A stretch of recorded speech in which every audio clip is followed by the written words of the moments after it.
Is this 2025 Indian Sport Scout the best Scout yet? Let's go on a ride, find out. Second gear, full blast. Oh, it doesn't die. It has pull in 6th gear.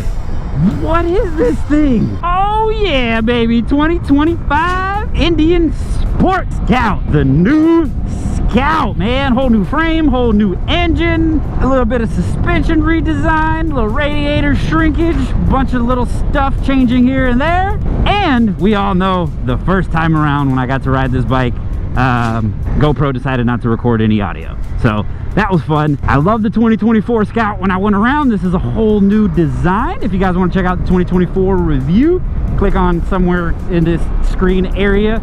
But as we get off on the 2025, I'm going to go ahead and note some things that I really liked about the Scout lineup in general, because there's a lot of people who have a 2024 and below Scout that may potentially be interested in seeing if it's worth the upgrade on this 2025. I'm also going to go ahead and make a separate video discussing the differences between the 2 years and see if it's kind of worth the upgrade for you. But here we are in slow speed. We are in standard mode. This is a Sport Limited plus Tech, which means we get the fancy 4-inch digital display.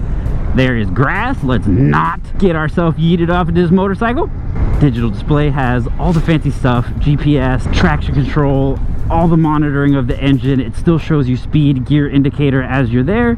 And then we go back to the Tech. This bike, being the Sport Scout, has the 19-inch front wheel, single-sided rotor. Brakes are this side, has right side up cartridges. Even though you really want the upside down forks from the 101, they get the job done. Slow speed on this bike in standard mode is awesome. It feels very similar to the previous generation, and that's one thing that I'm very happy about, because the previous generation was good.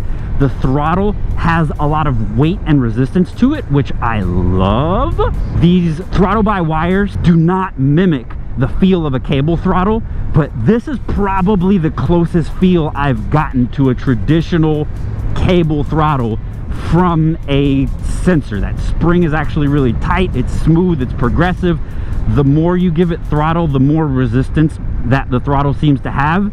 That's probably the biggest thing that I notice here. Everything is really tight. The gear set seems really tight. Doesn't seem like there's a lot of play within the gears. When you shift, it's pretty short and direct travel. And I'm getting off of my ZX6, which is a sport bike, which usually have very short gear, gear clicks from one to the other. And I still think this is short, even completely after getting off that bike, which is very impressive. Standard throttle response is pretty good. 4,000 RPM. It moves nicely. I'm enjoying this thing at slow speeds. It doesn't feel underpowered. It definitely feels torquey because it's a 1250cc V-twin, so very reminiscent of the Sportster S, man. I don't know if you guys want to see a video comparing this and the Sportster S, let me know. They're literally both 1250cc V-twins, so they should make very similar power and they'd be very good competition. You guys don't really care about how this 2050cc Speed Plus motor handles at slow speed. You want to go full throttle. Stick around to the end of the video where I go full send on this thing and I tell you how awesome this power band is. But I will tell you this now, it is impressive. So pulling up from a stop here, it's reasonable. Again, we're in standard mode. Sport mode definitely brings out the full power and the full torque, but it's reasonable, man. For a small cruiser, I think that this has very good torque, and I know because I rode it before that it has very good carry at the top. We're not going to get there yet, but as of right now, it's awesome. So we're going to go ahead, click this button here, turn it into sport mode on the fly, and poof, we are in sport mode. Oh, we're going to go ahead and pass these cars in sport mode, not full throttle, but I can feel it already, man. There's a substantial pickup in sport mode. Oh God, yes, bro, what? This bike has a lot of torque. Oh my God. Oh, dude. I can't wait to rev it. It's a 9,000 RPM redline. I got it to 6, and even then you can feel the punch. This new Speed Plus motor has way more mid-range grunt than the previous generation 1100. It's immediate and apparent. That was like quarter throttle, 4,000 to 6,000, and you can feel it. When you get it into sport mode, there is a substantial speed increase from the previous generation. It may only seem like a couple horsepower from, I think it was 90 to 105 that this bike has, but in the mid-range, it feels a lot more grunty. Particular to the Sport Scout, you have quarter fairing and windscreen. 101 has one as well, but this screen does a great job blocking the wind. When I was out riding, everything from here down, I never felt. I got a clean gust of air in my helmet, so there was not any turbulence, but all the wind diverted off of my body, made it feel nice and light. I didn't feel any pressure from wind. So even though this is a small, shorter screen that's kind of at the same level as the bars, it does an amazing job actually blocking the wind from your body, and you don't get anything. And even when you have a little GoPro mount here like I do, you usually get a little bit of turbulence on that, and I didn't feel a thing, literally. No turbulence in the helmet, all of the wind was off my body. As far as cruising here, 50 miles an hour, the brakes and the clutch still feel very good like the previous generation. The thing that I liked about the previous generation was that the brakes felt firm. The front brake and the rear brake were very receptive to my inputs. They don't have a lot of slop before you actually start getting your stop, and the clutch travel is pretty short and direct. That is exactly the same on this bike. The brake lever takes a little bit of pulling and you're already stopping. The same thing with the rear brakes. You don't need to give it a lot of input as far as like how far your hand needs to move before you start stopping. It's actually beautiful. And this is just a single-sided rotor with the dual piston caliper, and we still have a 101 to ride. Not today though.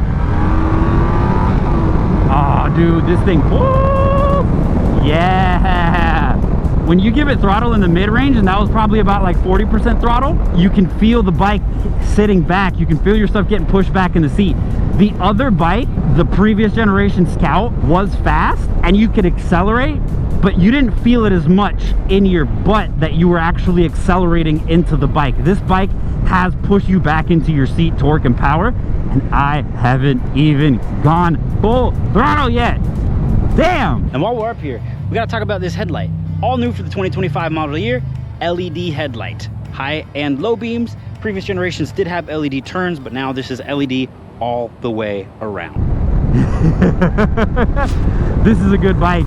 That's 5th gear, bro. What? Look at those numbers. Okay, sorry. Sorry, I gotta stop. Scout suspension.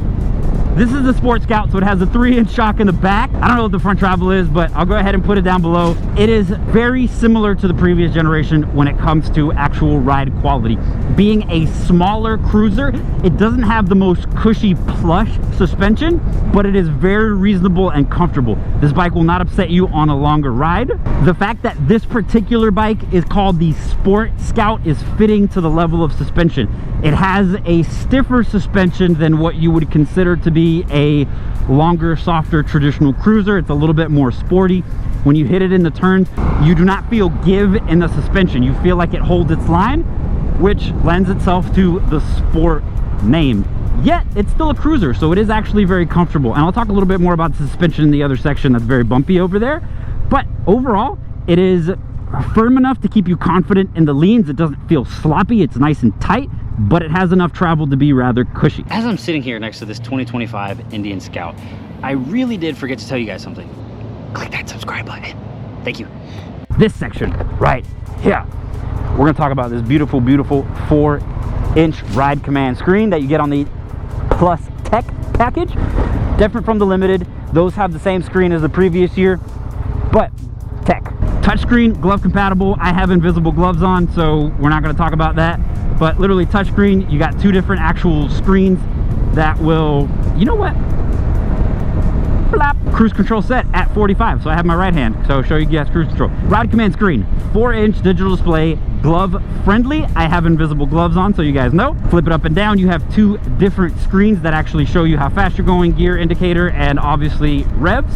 If you click this button right here, you can go sport, standard, and rain. We started off in standard, we're in sport. I personally have traction control off. Go back to this menu. This button right here brings us to all of the options that you have on the tech screen. So you have the gauges. This is the bike information. So you have front and rear PSI that haven't loaded just yet, range, engine temperature, outside temperature, battery voltage. That's all there. Fuel level and actual temperature. I'm pretty sure that's Celsius. Boom. Ride screen. You're currently tracking your ride. All that information for your trip is all right there. I don't have that going. You have your map. Pull the clutch in. Cruise control is disconnected. We have our map that's facing upside down. Boom. In there, you can have GPS in there. This is all built in with the Ride Command app.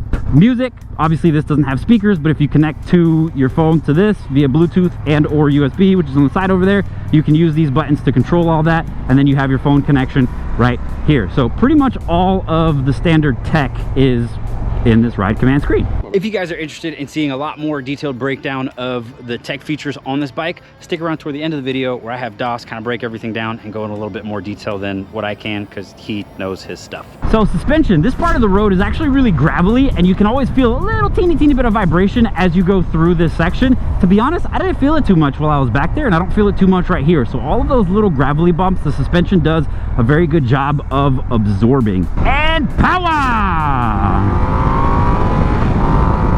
Oh yeah! There's cars in front of me, so I can't go too crazy fast. But oh my god. All right, so this bike carries to redline. That same punch that you get at 3,000 to 4,000 RPM, it carries all the way to about 7,000. So I didn't rip it all the way. That's later. You guys hold on. We're gonna rip it all the way when we get over there, when there's not a bunch of cars in traffic. But I just wanted to see if it continued pulling, and it 100% does. So this bike seems to carry all the way, not to redline, I took it at 7, but it carries all the way through the power band, and it delivers a good even power. There was at no point in the power band that I thought that it started like getting on outside of the initial punch from 3,000 to 4,000 RPM, which is really good. So my problem kind of with like the air-cooled stuff is it gives you a really strong torque punch, and then it just dies. Like it gives you torque punch and then it's just gone. There's no more punch left to give. And this doesn't do that. This actually gives you that same punch, and it carries, so it's fun. It is 100% without a doubt faster than the previous generation. You can feel the tire gripping, you can feel the suspension actually sit when you're giving it throttle. So that power is actually working. And look at that! Oh man, this thing has pull everywhere. I said it in the Sportster video, and I'm gonna say it in this video too.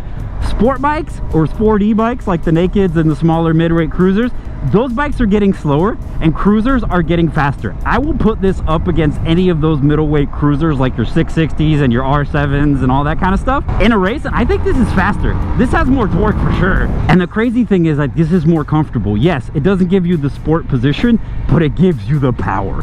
It has it. And I haven't even taken it to redline yet. Oh god, that's dangerous. Second gear, 3,500 RPMs. Oh yeah, this thing's a beast. You feel the power increase. I love it. I love the way that this bike gives power. And I don't know if you guys noticed, I talked about this when I was on the previous generation Scouts. I love these fucking mirrors, bro. These mirrors do not move. They don't vibrate. That cantilever doesn't move around. I thoroughly enjoy these mirrors. Dude, it's pulling in fourth, man. That's crazy. Here we go, 3,000 RPMs, 5th gear. It still has go. Oh my god. Will it do it in 6th? 6th gear, 70 miles an hour. Dude, this thing still has go. It has pull in 6th gear. What is this thing? I don't know if you guys noticed that the needle's like moving and then it falls back down and it catches up. Yeah, that's traction. That's the back tire spinning because I have traction control off. This bike is breaking traction just a little bit when you get on it. That's crazy. 2nd gear, full blast. Oh, it doesn't die. It doesn't die at the top. Oh, this bike is fast. And the brakes work. I can guarantee you the brakes work. Oh, man. This is dangerous. That's fast. That's like really fast. This bike is freaking fast. Oh my god. And it's not the 101. The 101 has a little bit more juice, probably at the top end. Oh my god. Okay, so summary. 2025 Sport Scout. If you've ever ridden the old Scout, it's very, very reminiscent. They did not lose the soul and character of the previous generation, but gave it more power and more tech. That is beautiful. They hit the nail on the head. If you have never ridden a Scout before, it is a comfortable cruiser that is light and easy to handle. The inputs, your front and rear brakes, your clutch, are very responsive and easy to handle. They give you good feedback. Everything's nice and tight. The bike handles very easily. It moves back and forth with ease. It doesn't fight you. This particular variant is a Sport, so it has the quarter fairing and the windscreen. It doesn't actually, I haven't felt any wind on me. It's on my helmet, but it's a clean gust of air. My body isn't getting any sort of wind. This bike you can handle as a beginner, as an entry-level cruiser, but it has enough power to keep you keep you satisfied, and you do not need to upgrade to a faster bike if you're looking for power. This thing provides both the low-end comfort and stability that a new rider wants and the power that a more experienced rider wants. I would 100% get on this bike and feel happy with the amount of power that this thing has, especially with an exhaust and a tune. Oh my God. This thing would be ridiculous. Did I mention that Indian's kickstand's better than Harley's kickstand? So once again, we got my man Das here to talk a little bit about the tech features on the new 25 Scout lineup. A little bit? Huh, we'll see. Because there is a lot of new tech on the 25 Scout option. Now, the good news is, if you've watched any of our past videos, almost identical in tech to the Chief, and very similar to what we saw on the Chieftain, Challenger, Pursuit, all the big boys. Just in a smaller package option. Now the nice thing is too that none of this is phone assisted, no app assisted. This is all built into the bike itself. Nothing is connected. So we have that nice 4-inch digital ride command touchscreen with navigation, with map overlays, with live tracking. We also have the ability to also, from the Indian app on your phone, low jack this bike, figure out where it's at in real time. Down on this side, we're gonna have that push button start. No key fob.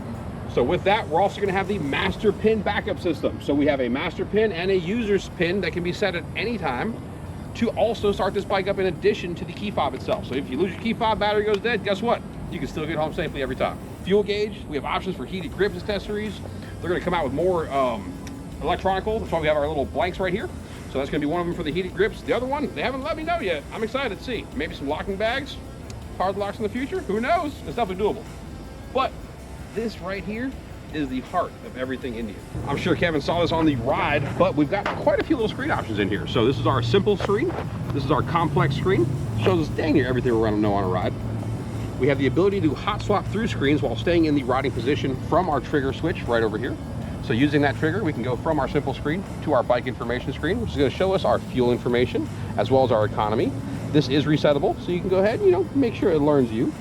You'll also notice that we have the ability to add TPMS sensors to our bikes as well. We have the engine temperature showing here, the outside, and the battery voltage. On our next user ride screen, we're going to have our actual tracking. The cool part with this is that it will actually track and save your ride to your Indian Ride Command app on your cell phone. So if you had a really good time, you can share that ride with friends. Also in here, we have our odometer, trip 1 and trip 2 options.